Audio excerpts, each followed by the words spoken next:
Hi everyone. First and foremost, I want to thank Spud Inc. for choosing me as their athlete to interview. The first question is, who do you train with, or do you train by yourself? If you train with anyone, do you motivate them, or do you motivate yourself to train hard? The original crew is my dad, who's also my coach, and my brother. If any of you know my dad, Bob McCloskey, he's a pretty vocal person, so you can only imagine what it's like in training. If I'm training with other people, usually sometimes I train with a guy I work with. If I'm in Alabama training in my gear, I train at Who's Gym. Sometimes I train with teammates. It depends. Usually I'm motivating them. I kind of already have that mental discipline that if I'm performing reps or if I'm doing like singles, if I'm doing reps, I'm going to push through to the end.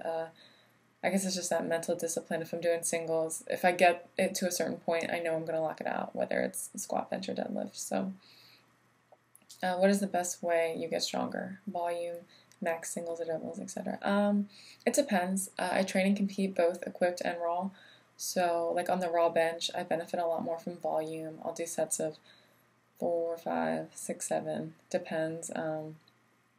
I see a greater carryover to when I do singles. From that, if I'm raw squatting, usually 3s and 4s, I tend to stick around. And then if I'm in my suit and my briefs, I usually do singles and doubles with some kind of accommodating resistance, whether it be chains bands or both. Reverse bands are awesome. I love them for overload, definitely in the squat. I use them more when I'm in my equipment just because I can handle a lot more weight. But definitely on the squat and the bench, I use reverse bands all the time. Not all the time, but when I need to overload. The best advice to give an advanced lifter to take them to the next elite or pro level, and what is some of the best advice you've ever received? My advice would be to listen. If someone's better than you, and especially if it's a lifter that you've looked up to, take their advice. Listen to what they have to say, because if they've gotten to that point, and like I'm talking about, like they're an elite powerlifter, if they've gotten to that point, I'm sure that they know what they're talking about. And that's the great thing with powerlifting. Most of the people that are better than me see me and they see my potential, and they genuinely, they want to help you. They want to see you progress, and they want to see you get to a level that they're on. And some of the best advice I think I've ever received is definitely for my squat form, because it was pretty bad throughout the years, and it was kind of like, well, you need to perfect that, and you need to get more flexible. And I kind of was just like, yeah, whatever. And then I realized, that is what I need to do.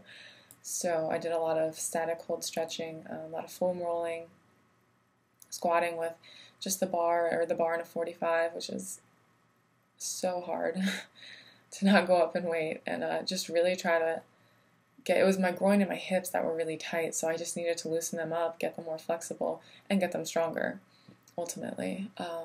Definitely the best advice, because now my squat has been progressing for like almost a year now. Well, yeah, 8-ish months. So, the worst injury you've ever had, and how did you recover? We joke about this all the time, actually. Knock on wood, I have never been injured. But I did tweak my groin, strain, I don't know, like 2 years ago doing single leg RDLs. And I just stopped for a week squatting and deadlifting.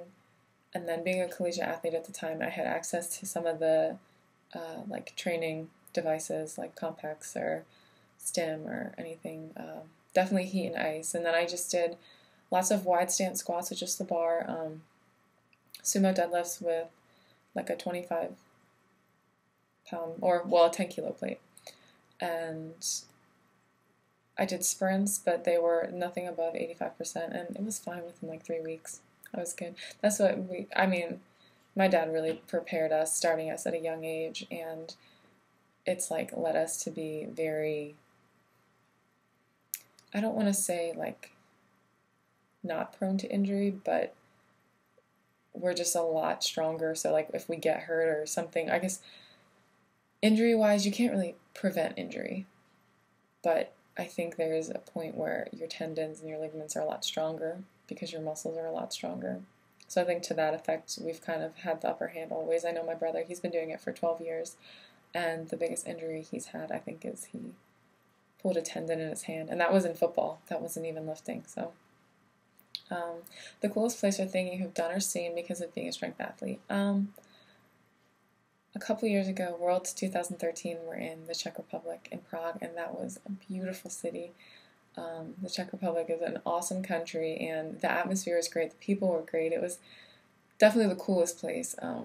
I've been to Mykolaiv, Finland, Riga, Latvia, Baku, Azerbaijan, and Vegas. They were in Vegas one year. So luckily, powerlifting has allowed me to be able to travel to so many different and cool places, and I love traveling. So it really is a blessing to have those go hand in hand. What is your favorite competition memory?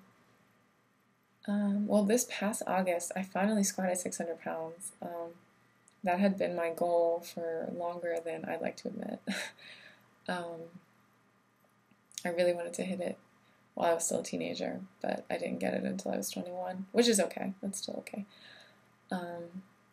But also, when I was 16 or maybe 17, I'm not really sure, in the 100% Raw Federation, I went to a push-pull meet and ended up pulling 440 pounds, and I think I had only competed in like one Raw meet before that, and because we were predominantly equipped lifters, and I remember going up to the bar and like actually for the first time ever taking into account the audience, and everyone was screaming and there was flashing lights from cameras, and it was such a cool feeling. I had never experienced that with lifting, and it was kind of then when I realized like I really love this, and like I am getting pretty good at it, so like that was when I realized I want to take it seriously and I want to push through and I want to see where I can get, and that was probably the biggest realization I've had in my powerlifting career. It was awesome.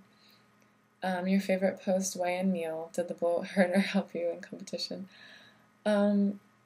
Usually I'm weighing in the morning before the competition, so it's usually IHOP. I love pancakes and I love omelets. I really try not to bloat though, because I know it's going to do either one, really I'll perform so poorly, or two, I won't fit in my suit. So like I'll usually eat that as like a big meal in the morning, and then throughout the day I'll snack on the healthy snacks, like animal crackers or gummy bears or something. But I will usually have like kiwi or a banana, grapefruit, something. And then at night I'll usually eat a bigger meal, usually at a restaurant because we're traveling or something, like chicken or whatever. I really try not to bloat because I know it'll just feel horrible. Actually, at Worlds, a couple times I would have to weigh in the morning, compete, and then weigh in again for the next day's competition. So I actually don't perform bad on an empty stomach or, with, I guess, not enough food. Whatever. Your favorite superhero or villain? The Teenage Mutant Ninja Turtles. Love them. What is your idea of a perfect vacation? Somewhere probably with a beach, preferably Hawaii. One of the islands, probably not the big island, something a little less touristy and remote. Definitely with a gym, preferably a powerlifting gym, and probably little to no social media. Would be great. What is your spirit animal, and if it describes you, how so? I haven't really given it that much thought. My favorite animal is a polar bear. Actually, I told my friend that once, and she was like, oh, that makes sense, because they're cute and they're cuddly, and then, if it comes down to it, they're going to rip you to shreds. And I was like, okay.